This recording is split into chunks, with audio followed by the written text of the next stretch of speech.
Bonsoir à tous, nous sommes vraiment très heureux de vous accueillir ce soir sur eChurch Eden, notre rendez-vous tous les samedis à 17h. Nous sommes sûrs que vous êtes là et que vous allez rester connectés jusqu'à la fin. J'espère que vous avez passé une bonne semaine. Alors aujourd'hui, ce moment est un moment particulier où nous pourrons partager ensemble, où nous pourrons chanter ensemble, louer Dieu et peut-être même prendre des décisions pour nos vies. Alors, je vous demande de vous mettre à l'aise, de laisser l'Esprit de Dieu planer dans vos cœurs, sur vous, et que cette ambiance de paix puisse s'installer dans votre maison, quel que soit l'endroit où vous vous trouvez, que votre cœur soit en paix. Nous allons avoir un sujet, des serviteurs inutiles, vraiment. Voilà, le sujet qui va nous être présenté par le pasteur Mathieu. Alors, je vous invite à rester jusqu'au bout si vous voulez savoir ce qu'il va dire. En tous les cas, moi, je suis intéressée et je suis sûre que ça va être bien. Je vous invite à pouvoir prier maintenant avec moi, afin d'invoquer la présence de Dieu parmi nous. Notre Dieu, notre Père, nous voulons te louer, nous voulons te remercier, nous voulons t'exalter, t'élever pour ce moment particulier que tu vas nous permettre de vivre. Nous voulons que ta présence puisse remplir nos cœurs de joie, que ton esprit puisse ouvrir notre entendement, afin que nous puissions comprendre, Seigneur, et que nous puissions nous engager pour toi. Merci. Que ton nom soit glorifié. Merci pour tout. Je t'ai prié au nom de Jésus pour la gloire de ton saint nom. Amen. Dieu est un Dieu fidèle, n'est-ce pas? Un Dieu qui ne change pas, un Dieu sur lequel on peut compter. Et je vous invite à pouvoir chanter ce chant. Si dans votre vie, Dieu a été fidèle, vous pourrez le dire à travers cette louange. Dieu fidèle, tu ne changes pas, tu es mon roc. Et si je tombe, Seigneur, tu me relèves parce que tu es un Dieu d'amour.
Tu es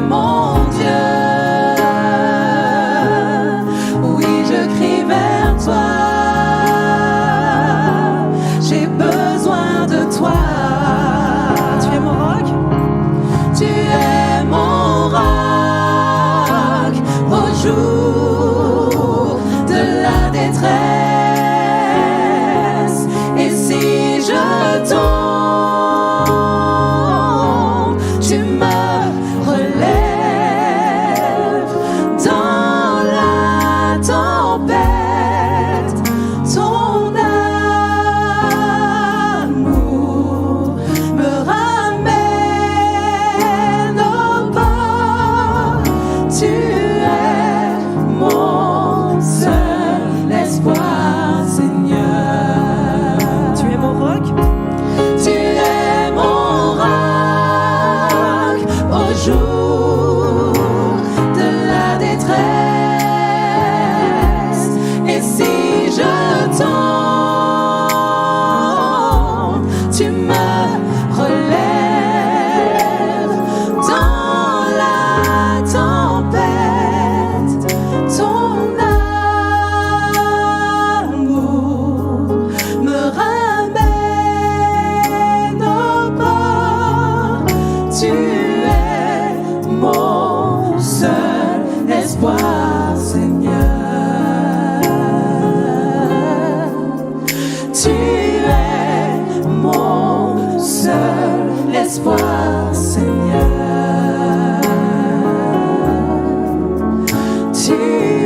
encore un chant qui parle de la fidélité de Dieu. Son amour reste le même et rien ne surpassera l'amour que Dieu a pour toi. Je t'invite à chanter ce chant ou à l'écouter. Et tu pourras taper des mains, danser, louer Dieu derrière ton écran. Que le nom de l'Éternel soit loué.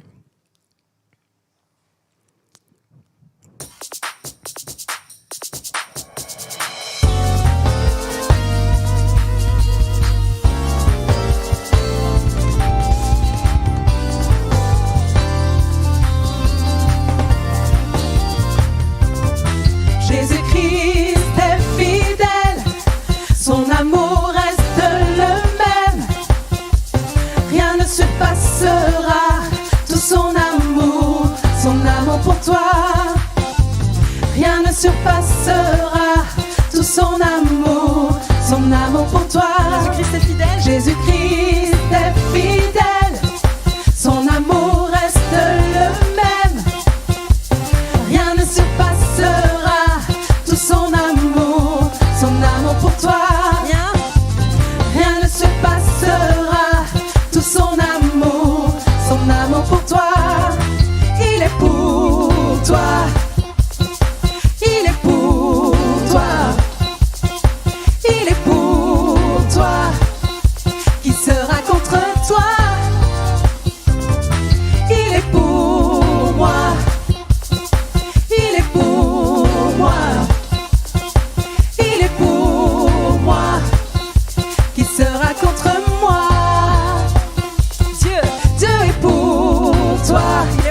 Amen. Il est pour toi. Dieu est pour toi. Qui sera contre toi? S'il est pour moi, il est pour moi. Il est pour moi. Jésus est pour moi. Rien ne surpassera tout son amour pour toi. Rien ne surpassera tout son amour pour toi. Rien ne surpassera tout son amour pour toi. Rien ne surpassera tout son amour pour toi. Jésus-Christ est fidèle. Son amour reste le même. Rien ne surpassera tout son amour pour toi. Rien ne surpassera tout son amour pour toi. S'il est pour toi, il est pour toi. S'il est pour toi, s'il est pour toi, qui sera contre toi? S'il est pour moi, il est pour moi. S'il est pour moi, qui sera contre moi? Dieu est pour toi. Dieu est pour toi. Dieu est pour toi. Qui sera contre toi? S'il est pour moi, s'il est pour moi, s'il est pour moi, Jésus est pour moi.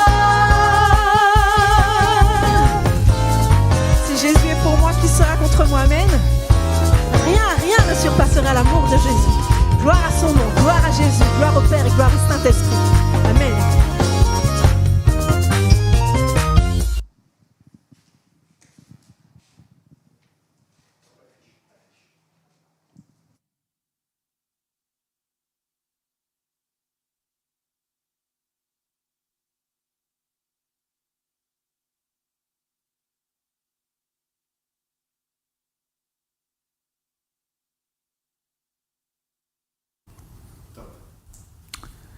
Toi qui es là et qui nous suis, je suis très heureux de te retrouver.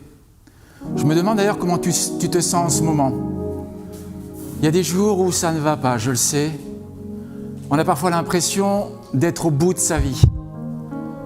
Est-ce que tu serais, toi aussi, aujourd'hui fatigué fatigué de te battre, fatigué de travailler, peut-être même fatigué de vivre.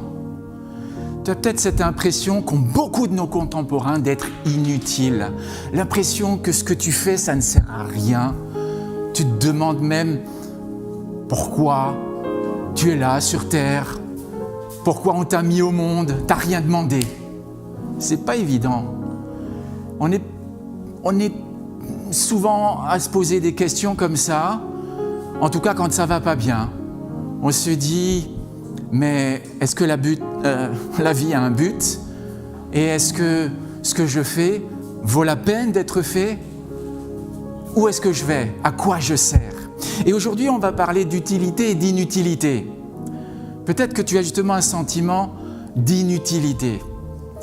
Et avant qu'on aborde le sujet ensemble et qu'on s'appuie sur, bien sûr, le texte biblique, sur la parole de Dieu, eh bien, j'aimerais pouvoir prier pour toi. J'aimerais pouvoir t'inviter à me rejoindre dans cette prière, au cours de laquelle nous allons demander au Seigneur de nous visiter, pour qu'il puisse remplir ce vide qui est en nous, ce vide existentiel qui très facilement nous donne le vertige. Et d'ailleurs, ils sont nombreux, les philosophes, à avoir essayé de trouver le sens de l'existence sans la parole de Dieu, sans la Bible. Et vous le savez, ils ont conclu à l'absurdité de la vie, à l'inutilité du monde, et par conséquent de l'humanité, et donc de toi, de moi. Alors, je t'invite à prier. On va se connecter au Seigneur, parce que je le sais, j'en suis convaincu, Dieu est vivant. Il t'a donné la vie, il m'a donné la vie, et il avait une bonne raison pour le faire, et certainement que nos vies valent la peine d'être vécues. Prions ensemble. Seigneur, oui, il y a des jours comme ça où c'est pas facile de se lever, ou pas facile de se projeter dans l'avenir. Les choses sont incertaines, on doute de soi-même, on doute des autres, et puis on arrive même à douter de toi ou de ce que tu peux faire de nous, ou à travers nous, ou pour nous. Alors, cet après-midi, nous te demandons de nous accompagner afin que nous puissions recevoir ce que tu veux nous donner. Seigneur, tu as un enseignement pour nous, tu as une expérience aussi à nous faire vivre ensemble. L'expérience de ta parole qui restaure, de ta parole qui donne un sens à l'existence et qui nous rappelle notre importance. Alors, nous t'en prions, reste avec nous et accompagne-nous, que ton esprit nous soutienne et qu'il nous donne de vouloir faire un pas de plus et de vouloir comprendre ce pourquoi nous sommes là. Au nom de Jésus. Amen.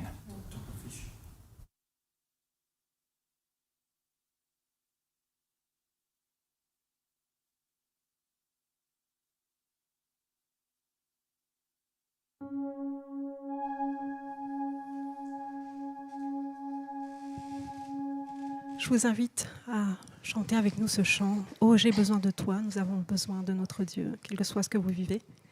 Effectivement, nous avons besoin de Dieu. Il est capable de nous relever.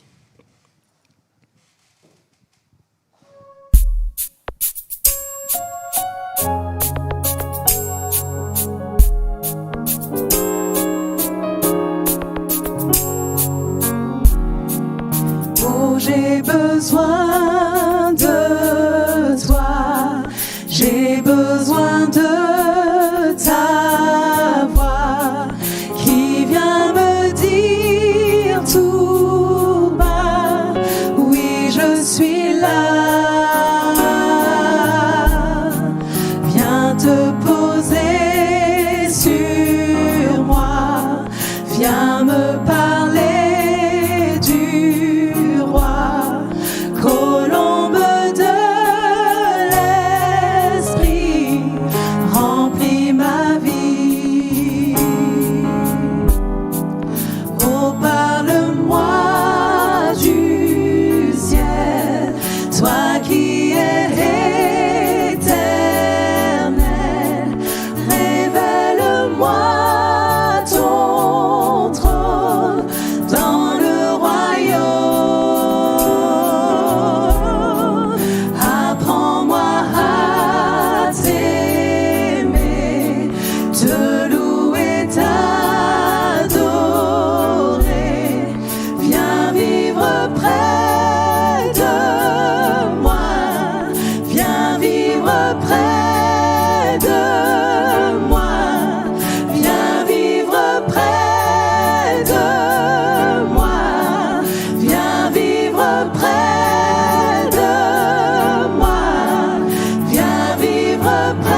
mon roi.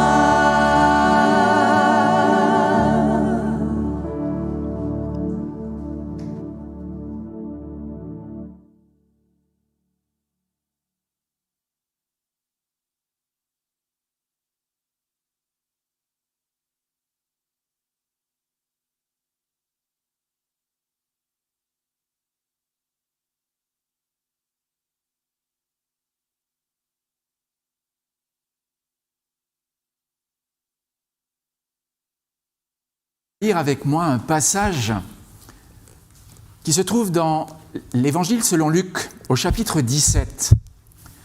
Et tu vas voir que ce passage est en rapport justement avec la manière dont j'ai introduit mon sujet tout à l'heure.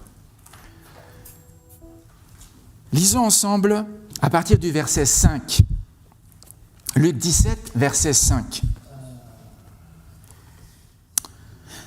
Les apôtres dirent au Seigneur Jésus: augmente-nous la foi.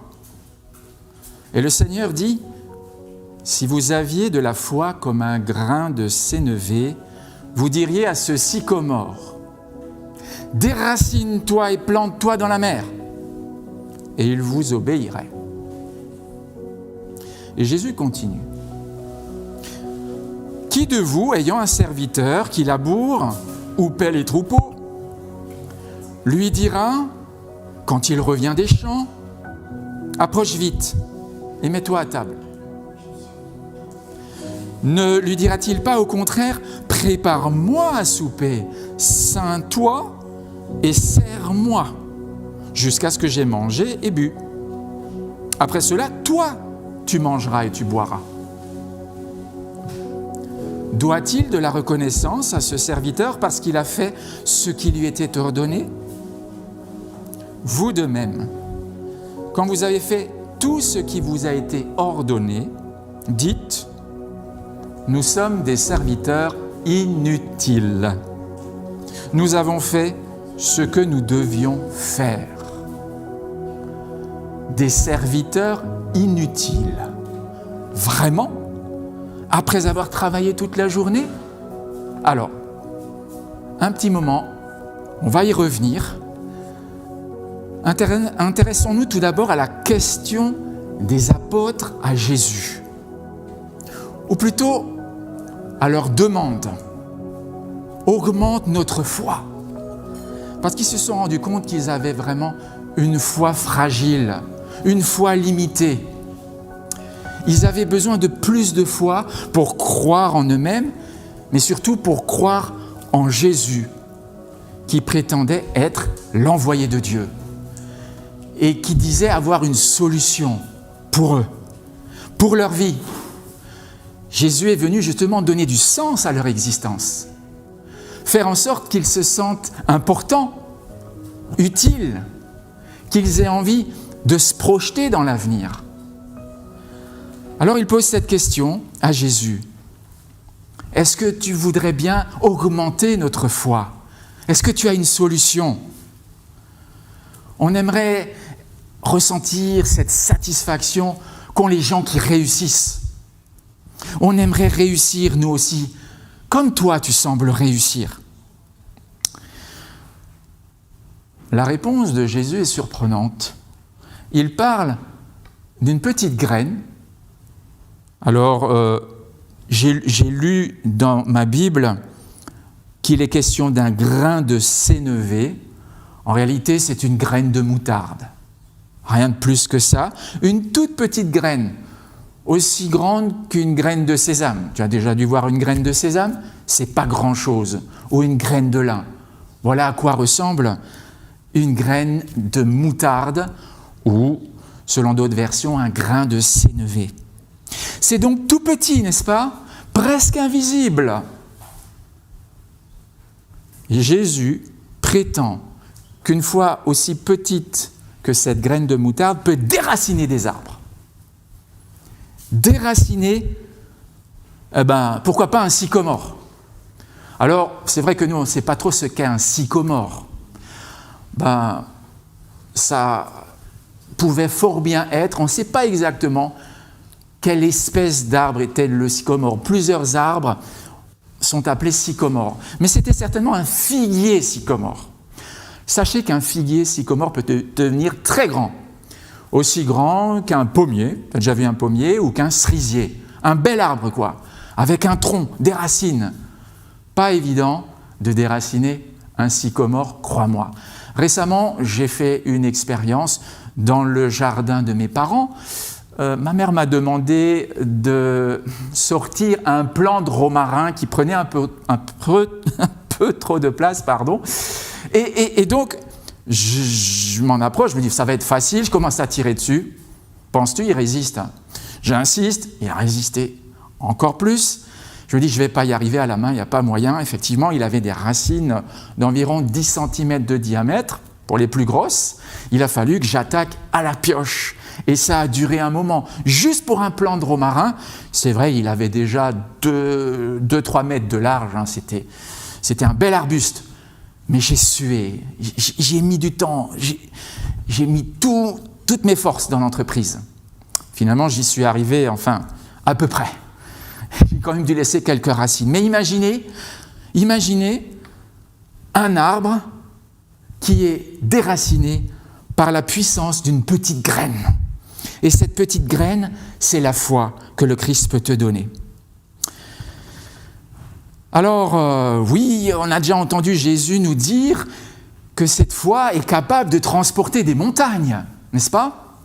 Qu'elle est capable de transporter des montagnes. C'est une autre image qu'il a prise pour dire que si ta foi est vraiment active, si elle est authentique, à un moment donné, elle va pouvoir écarter tous ces obstacles qui se dressent entre toi et ton avenir, entre toi et Dieu.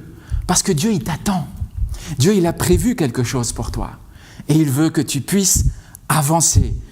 Et il te donne la foi pour balayer les obstacles. Même les plus, on l'a compris, les plus imposants, comme des arbres ou des montagnes. Ça alors. Alors, Jésus ne s'arrête pas là. Il continue avec une parabole qui a l'air de rien. Et pourtant, elle est un peu malaisante, surtout dans sa conclusion. Enfin, c'est très bizarre tout ça. Vous avez là un maître. On va lire. Allez, on continue la lecture. Verset 7. Qui de vous, ayant un serviteur qui laboure ou paie les troupeaux, lui dira quand il revient des champs, approche vite et mets-toi à table. En gros, le serviteur a travaillé toute la journée, il est fatigué, il sent la transpiration, il aimerait bien pouvoir s'asseoir, manger. Eh bien non, il faut encore qu'il prépare à manger pour son maître, parce que son maître ne va pas lui dire « maintenant tu t'assieds, c'est bon, tu as assez travaillé ». Non, au contraire, il a lui-même besoin de se restaurer. Et donc, le serviteur va devoir, encore une fois, se retrousser les manches. À l'époque, on disait se ceindre, c'est l'équivalent de mouiller sa chemise, en tout cas, se donner les moyens de faire le job. Et voilà que le serviteur s'applique à préparer un bon repas pour monsieur. Et Jésus d'ajouter, doit-il de la reconnaissance à ce serviteur? On s'attendrait que Jésus dise, mais oui, évidemment, il faut être reconnaissant, il faut le valoriser, il faut l'encourager. Ben non, Jésus dit, il a fait ce qu'il devait faire. Hein. Il a fait son travail, le devoir est accompli, très bien. On n'en demandait pas plus, on n'en demandait pas moins non plus. Et il ajoute, il est très sérieux, Jésus. On a l'impression que, on n'est pas dans la Bible là. C'est pas ce qu'on a l'habitude de lire, c'est pas ce qu'on a l'habitude d'entendre. Jésus continue en disant, vous de même, quand vous avez fait tout ce qui vous a été demandé ou ordonné, dites, nous sommes des serviteurs inutiles. Ouf. Inutiles ? Nous avons fait tout ce que nous devions faire. Ok. Alors moi, justement, ce terme inutile me pose problème. Parce que quand on se sent inutile, l'estime de soi fond comme neige au soleil. Le burn-out n'est pas loin, on ne trouve plus aucun sens à ce qu'on fait. On se demande, même si on ne devrait pas prendre un peu de vacances, et ça n'améliore pas les choses. Et on a un mental qui a tendance à plonger. Et Jésus nous dit, oui, un serviteur inutile, finalement c'est un bon serviteur. Il y a quelque chose de paradoxal, on le sent bien, puisque ce serviteur, il est en quelque sorte mis en avant. Il est à l'affiche là. Il a fait ce qu'il devait faire et c'est tant mieux. Maintenant qu'il peut se reposer, eh bien qu'il le fasse. Alors, c'est vrai, ce qui vient troubler un petit peu notre réflexion, c'est cette autre parabole-là, beaucoup plus connue des talents. Tu sais, la parabole des talents, alors c'est toujours un maître avec des serviteurs, et puis il va confier ses biens à l'un, à l'autre, et puis à un troisième. Au troisième, il confie un talent, ce qui est une somme considérable. Ce dernier l'enterre. Quand le maître revient, il le lui rend. En disant, voilà, c'est ton bien. Et là, on a une surprise. Mais alors, une surprise de taille. Le maître n'est pas content de retrouver ce qu'il a confié à ce troisième serviteur. Et il va même, en quelque sorte, se fâcher. Il va le congédier. Ça s'appelle un licenciement sur le champ. Et il lui dit, d'ailleurs, « Tu es un serviteur inutile. » Là, c'est une sanction. « Serviteur inutile. Je n'ai plus besoin de toi. » Et il demande à ses hommes de main de le jeter dehors. Littéralement, je lis dans Matthieu 25, 30, « Le serviteur inutile, jetez-le dans les ténèbres du dehors. » Il ajoute, où il y aura des pleurs et des grincements de dents. Aïe, aïe, aïe. Ça finit mal pour ce serviteur inutile. Alors, est-ce qu'on parle de la même chose ? Certainement que là, tu es en train de te gratter un peu la tête en te disant, ouh là là, d'un côté, le serviteur inutile, il semble plutôt apprécié, parce qu'il a fait ce qu'il devait, sans plus. De l'autre côté, il est congédié. Il est même condamné, puisqu'il n'a plus le droit de servir son maître. On peut dire qu'il n'a plus l'honneur de prendre soin de lui et de sa maison. Alors, il faut prendre un peu de recul pour comprendre ce qui se passe. Il faut prendre un peu de recul parce que c'est vrai que les deux paraboles ne présentent pas du tout la même situation.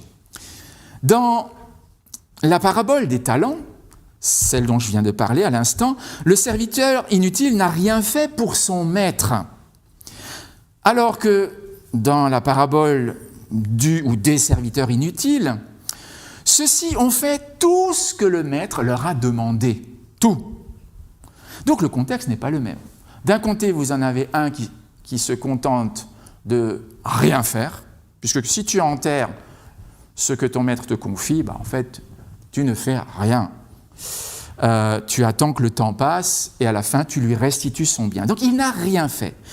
Alors que dans la parabole que raconte Jésus après la fameuse demande des disciples, est toute différente. Parce que là, on a un serviteur qui s'est vraiment rompu l'échine pour son maître, qui a donné tout ce qu'il pouvait et qui, à la fin, s'entend dire « Tu peux te considérer comme un serviteur inutile ». Alors justement, là, il y a aussi une nuance. Dans la parabole des talents, c'est le maître qui dit « Tu es inutile ». Alors qu'ici, c'est le serviteur lui-même qui est invité à se considérer comme inutile. C'est pas tout à fait pareil, hein ? On accepte plus facilement son propre jugement sur soi-même. On est d'accord ? Quand tu es libre de te juger, tu es libre d'estimer la valeur de ton travail, ok. Tu es libre de t'apprécier selon telle ou telle échelle de comparaison. Aujourd'hui, dans la société, on a des critères de réussite. Bon, tu peux suivre ces critères si tu veux. Si tu les appliques à ta personne, ok. Par contre, je suis sûr que tu réagiras un peu moins bien si c'est quelqu'un d'autre qui fait la comparaison, si c'est quelqu'un d'autre qui évalue ce que tu vaux, ce que vaut ton engagement dans l'Église, ce que vaut ton travail dans la société, ce que vaut ton influence sur tes amis, sur les réseaux, ou que sais-je. Et là, effectivement, on a la même chose. On a d'un côté un serviteur qui est invité à se considérer comme inutile.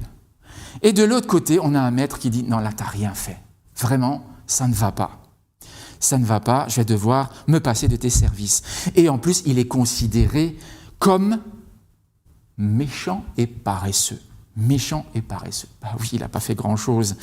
Et c'est bien la preuve qu'il n'a pas beaucoup d'attachement vis-à-vis de son maître et qu'il ne s'intéresse pas vraiment à sa prospérité. Alors, évidemment, on a peut-être l'impression que le maître est injuste quand il ne félicite pas ses serviteurs, mais en réalité, il nous fait comprendre que ses serviteurs ont été simplement actifs, comme tous les jours, et ils ont fait ce qu'ils devaient faire, et ce jusqu'à la fin, jusqu'à la toute fin de la journée. Et il y a parfois des journées longues, des journées fatigantes. Et là, Jésus nous donne l'exemple d'une longue journée de travail. Mais c'est parce que quand on est serviteur, on est appelé à servir, tout simplement. Eh bien, dans Luc 17, c'est justement lorsqu'on a fait tout ce qu'il fallait qu'on est un bon serviteur. Alors c'est sous-entendu, parce que dans la parabole des talents, ceux qui ont réussi, ceux qui ont bien travaillé, sont félicités à la fin. Le maître leur dit « Bon et fidèle serviteur, tu as bien travaillé ». Mais il aurait pu ajouter « Maintenant, tu peux te reposer et considérer que ce que tu as fait finalement, c'était pas extraordinaire, c'était du bon boulot, mais c'est grâce à moi que tu as pu réussir. C'est grâce à moi que tu as pu multiplier la richesse que je t'ai confiée, que tu as pu faire fructifier le capital en talent que je t'ai donné. » Alors,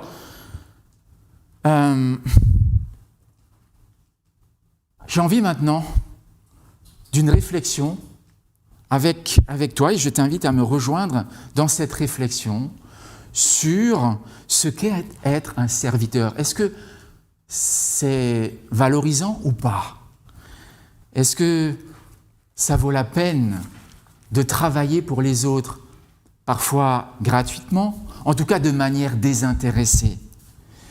Parce que si le serviteur en question était un esclave, il est clair qu'il n'a pas été rémunéré pour son service. Si c'était un serviteur avec un maître, on va dire plutôt clément, un maître bienveillant, il est possible qu'il ait reçu une récompense, une rémunération en échange de son travail. Mais le texte ne le dit pas, c'est pas ce qui importe. Ce que le texte nous dit, c'est qu'un bon serviteur, c'est tout d'abord un serviteur qui connaît son maître et qui obéit à ses ordres. C'est-à-dire qu'il connaît la voix de celui à qui il doit rendre des comptes. Et tu sais, dans la vie, on doit toujours rendre des comptes à quelqu'un, que tu sois employé ou même que tu sois à un moment à ton propre compte, auto-entrepreneur, chef d'équipe, d'entreprise, peu importe ta responsabilité, tu as toujours des comptes à rendre, forcément des comptes à rendre. Et ce serviteur a des comptes à rendre, c'est normal. Par contre, il sait à qui il doit rendre des comptes. Il doit rendre des comptes à son maître. Et ce maître-là, il le connaît. Il ne se trompe pas de maître quand il se met au travail. Il sait à qui il doit obéir. Il sait pourquoi il doit se fatiguer. Est-ce que toi, tu sais pourquoi tu te fatigues dans la vie? Est-ce que tu sais à qui tu obéis quand tu travailles? Est-ce que tu sais, finalement, qui est-ce que tu honores? Qui est-ce que tu sers indirectement quand tu vas au travail? Ou quand tu potasses tes cours? Quand tu vas à la faculté? Quand tu te retrouves avec tes amis ou en famille? De qui es-tu le serviteur? Quelle est la voie à laquelle tu obéis? Qui te donne les ordres auxquels, d'une manière ou d'une autre, tu te soumets. Parce qu'on se soumet tous à des ordres. On appelle ça aujourd'hui des injonctions.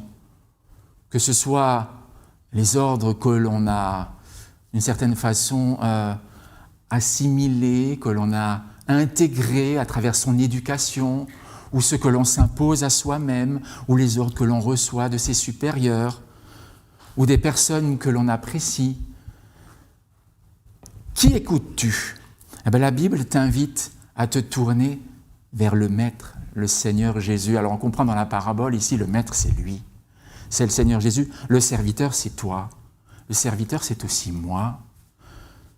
Et le Seigneur nous dit, mais tu peux vivre par la foi, tu peux gagner en force, en puissance, pour tracer ton chemin.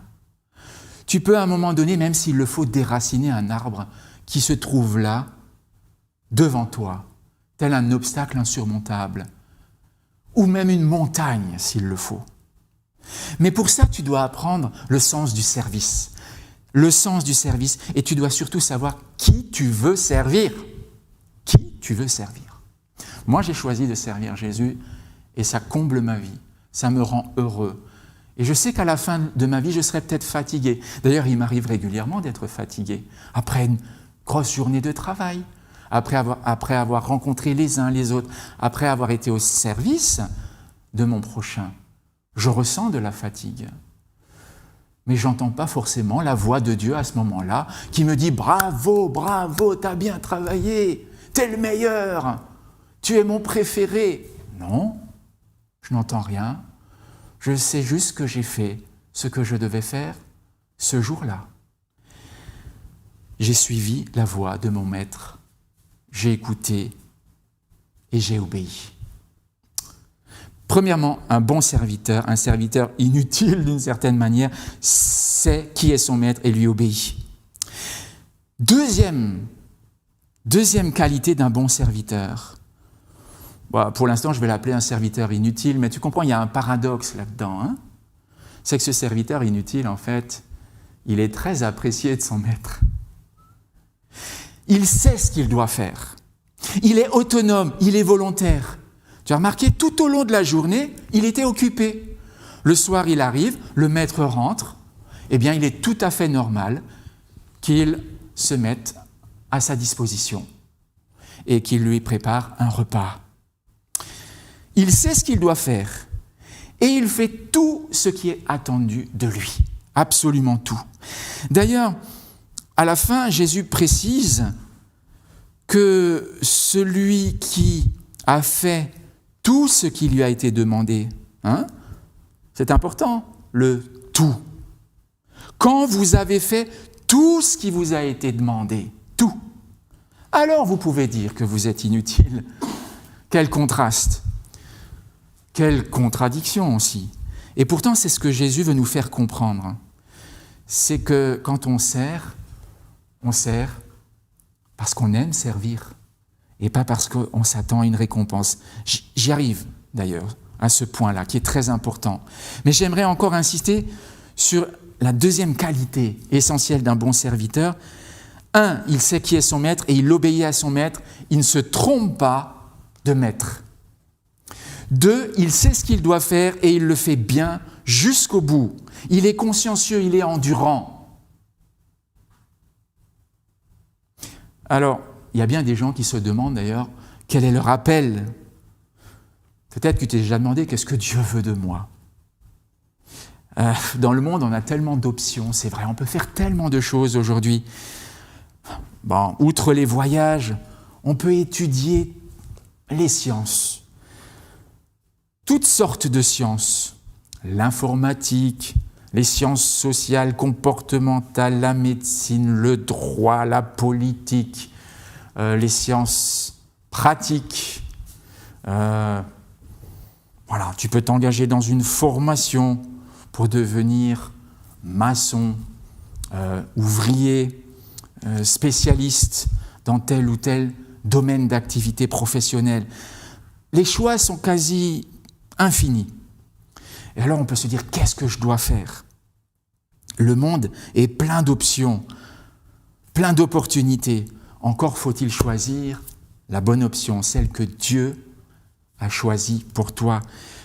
Ce pourquoi tu as été appelé justement à l'existence.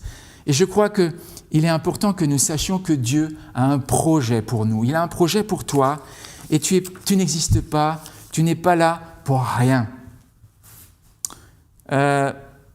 Trop souvent, les gens, pour réussir, se comparent les uns aux autres. Ils ont envie de briller en société. Alors on entre dans, et c'est de plus en plus le cas, le stress de la compétition. Chacun veut être meilleur que l'autre, veut faire mieux que les autres. On veut briller sur les réseaux, on veut se rendre visible, on veut se donner un sentiment de réussite, d'importance, de valeur personnelle.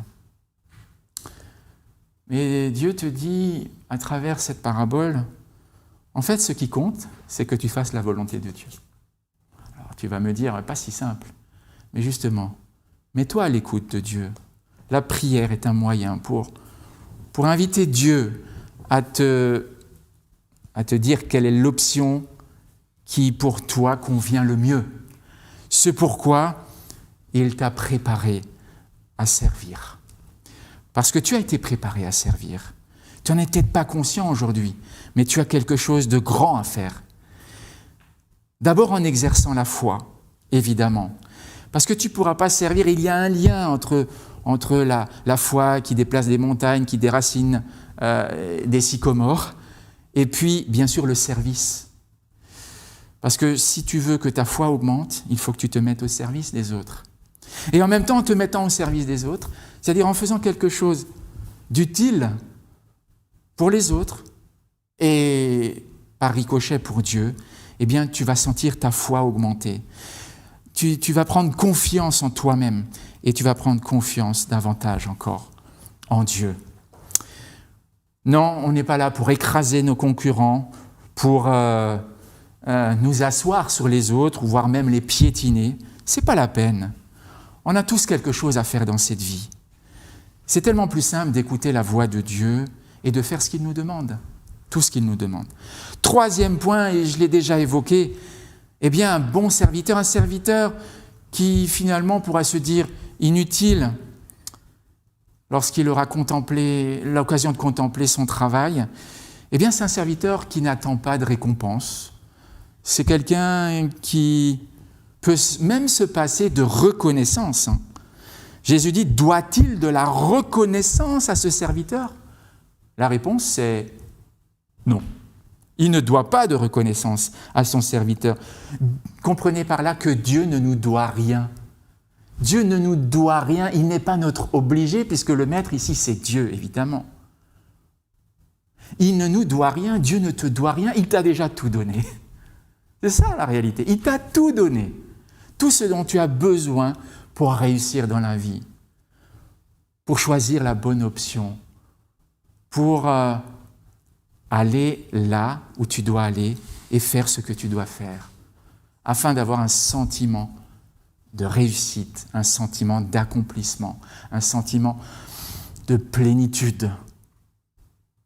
Tu sais que ta vie a de la valeur quand tu la mets au service des autres. Et tu n'as pas besoin de récompense, parce que la récompense est dans le service lui-même. Et la reconnaissance, oui, elle viendra tôt ou tard. On voit dans la parabole des talents le maître dire « c'est bien, bon et fidèle serviteur », mais il dit ça tout à la fin. Donc la vraie récompense, comprenez, c'est au moment où le Christ reviendra. C'est le moment où Dieu instaurera son royaume sur la terre. C'est là qu'on aura vraiment notre récompense. C'est là qu'on sera récompensé pour avoir fait le bien au cours de notre vie et pour avoir été des serviteurs désintéressés. Oui, pas besoin de reconnaissance, pas besoin même d'un merci pour fonctionner, pour faire quelque chose ou pour aller de l'avant. Oui, c'est vrai, on a tous besoin à certaines occasions, d'être encouragé, ça nous fait du bien. Je ne dis pas, moi aussi j'ai besoin d'être encouragé, ça me fait du bien. Mais en même temps, ce qui m'encourage, c'est de voir que Dieu accomplit de belles choses à travers moi. Et Dieu peut aussi accomplir de belles choses à travers toi. Et à ce moment-là, je n'ai pas besoin, comme je l'ai déjà dit, d'entrer en rivalité avec les autres. Je sais que ce que je fais a de la valeur et de l'importance. Et je n'ai pas besoin de me comparer aux autres. Je n'ai pas besoin de chercher à m'imposer. Alors, ça c'était le troisième point. Il y a un quatrième et un dernier point sur lequel je voudrais insister. C'est justement celui de l'inutilité. Un bon serviteur connaît son maître et obéit à son maître, fait tout ce qu'il doit faire, à la limite même sans qu'on le lui demande, parce qu'il sait ce qu'il doit faire. Il a reçu ses ordres, il va les exécuter. Il ne cherche pas la reconnaissance, c'est pas ce qui le fait travailler, mais surtout, il est capable de dire « Je suis un serviteur inutile ». Alors qu'est-ce qu'il faut comprendre par là ? Je répète, il n'est inutile qu'après avoir terminé sa journée de travail, donc après avoir fait du bon boulot. Être inutile ici, ça a une autre connotation que dans la parabole des talents. Ici, ça veut dire reconnaître que l'on ne mérite pas grand-chose pour ce que l'on a fait. C'est un serviteur qui n'a pas de mérite parce que tout simplement, il a été un serviteur. C'est dans la nature du serviteur de servir. Et voilà. C'est une tautologie. Un serviteur doit servir. C'est une évidence. Donc, face à l'évidence, pourquoi s'extasier ? C'est évident, il est serviteur, donc il a rendu service. Et à partir de là, il peut dire je suis inutile, mais parce que j'ai fait ce que je devais faire. Et donc, maintenant, il peut contempler avec satisfaction le résultat de son travail. Son maître est heureux, son maître a mangé, son maître peut-être lui sourit. J'extrapole évidemment, mais on peut imaginer la satisfaction du serviteur quand il voit son maître heureux, détendu et surtout rassasié. Oui, un vrai serviteur connaît sa place. Et tu sais, la vie est vraiment, j'ai envie de dire, elle est belle, mais il ne faut pas oublier ce à quoi sert la vie. Dieu nous a créés libres, mais libres de servir. Et servir, ce n'est pas se rendre esclave des autres. Parce que là, on pourrait dire, oui, mais peut-être qu'il était forcé. Non, non. Dans la relation que Dieu veut entretenir avec nous, il n'y a pas d'esclavage, il n'y a pas d'obligation, il n'y a pas de relation dominant-dominé. Non, il n'y a rien de tout ça. Il y a des liens de confiance. D'ailleurs, la parabole des talents est très claire. Il fait confiance, il donne à ses serviteurs ses ordres, il s'en va et il les laisse travailler. Il n'est pas derrière eux à les surveiller constamment, pas du tout. Mais tu reconnaîtras que finalement, Jésus lui-même a donné l'exemple du service. Alors, si nous voulons être des disciples de Jésus, si nous voulons nous essayer d'être des apôtres dans ce monde, c'est-à-dire des envoyés, eh bien, il nous faut apprendre à servir. Il nous faut apprendre à obéir, il nous faut apprendre, je précise, à obéir à Dieu et à Dieu seul. Il nous faut apprendre à faire tout ce que Dieu attend de nous, consciencieusement, joyeusement, volontairement. Ça donne du poids à ce que nous disons et ça donne du sens à notre existence. Et il nous faut aussi pouvoir par moments nous passer d'encouragement, de marques d'appréciation pour faire ce qu'il faut et finalement aussi reconnaître que nous devons tout à notre Maître. Nous devons tout à Jésus-Christ finalement. Parce que lorsque nous sommes dans sa maison, c'est que nous avons le privilège de le connaître et là nous lui devons tout. Nous lui devons absolument tout. Eh bien, c'est lui qui nous a donné les moyens de le servir, c'est lui qui nous a donné les forces pour cela. C'est lui qui nous a donné l'intelligence, qui nous a donné l'habileté, c'est lui qui nous donne les outils, c'est lui qui met à nos côtés des gens pour nous former, des gens pour nous corriger. Vous avez vu à la fin, il est question de plusieurs serviteurs. D'abord un seul, puis plusieurs, parce qu'on n'est pas seul dans ce monde, et c'est très bien comme ça. On a besoin des uns des autres. J'ai besoin de toi, tu as besoin de moi. Tu sais, Jésus-Christ a donné l'exemple, il est descendu du ciel, il est venu parmi nous en tant que serviteur. Il a dit cela, je suis venu pour servir et donner ma vie pour vous. Waouh, servir. Et il n'attendait pas de récompense particulière, d'ailleurs il n'a pas du tout été récompensé, il a été méprisé, on l'a rejeté, on l'a congédié d'ailleurs.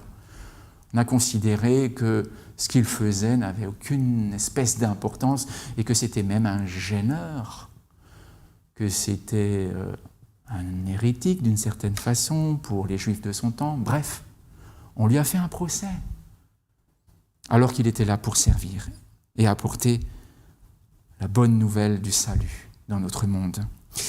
Alors oui, auprès du Christ, on apprend à servir et tu apprendras à servir. Je t'invite à le prendre pour modèle, je t'invite à te rapprocher de lui et à considérer Jésus comme ton maître, comme ton formateur, comme ton professeur, ce que tu voudras, comme ton mentor, ton coach. Parce qu'il a encore bien des choses à t'enseigner et il veut que tu puisses trouver de la satisfaction dans ce que tu fais, de la satisfaction dans ta propre vie. Alors tu n'as pas été appelé à vivre pour toi-même, c'est ça qu'il faut comprendre. Tu as été appelé à vivre pour les autres, et cela sans aucun mérite.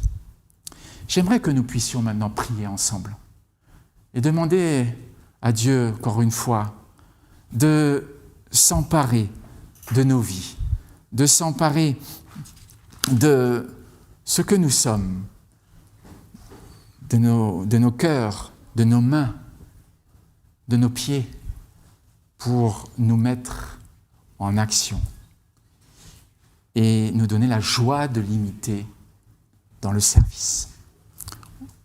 Tu veux bien ? Prions ensemble.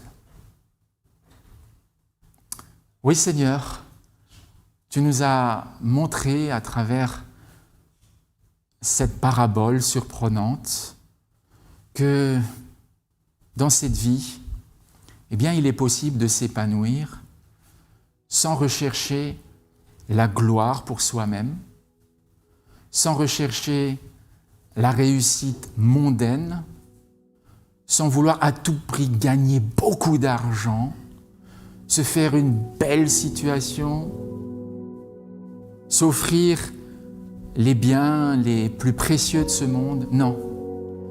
Tu nous as montré que pour réussir finalement, il faut beaucoup d'humilité. Il faut apprendre ce qu'est la foi. Il faut la demander. Il faut se rapprocher de celui qui peut la faire naître en nous et la rendre parfaite, de sorte que nous soyons disposés à servir, disposés à donner de notre temps, non seulement pour subvenir à nos besoins, mais aussi et surtout pour faire grandir le royaume des cieux, pour donner à la maison de notre Maître, à la maison de notre Dieu, eh bien, une importance et une valeur qu'elle mérite, celle qu'elle doit avoir dans notre monde. Cette maison, c'est ton Église, c'est ton peuple, c'est nous tous qui croyons. J'ai prié dans le nom de Jésus-Christ. Amen.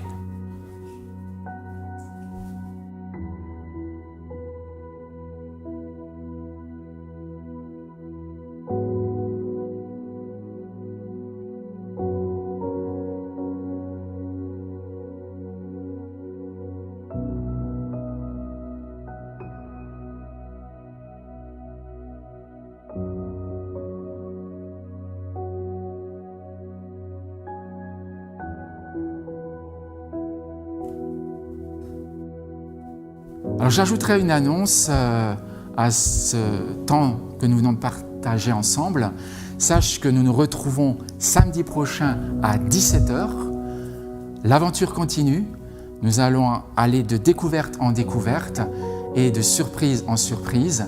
Et puis, cette semaine, rendez-vous à 19h30 pour prolonger la réflexion autour du serviteur inutile et de l'exemple qu'il nous a donné. Ce sera sur Zoom. L'identifiant te sera communiqué à travers nos moyens de communication numérique.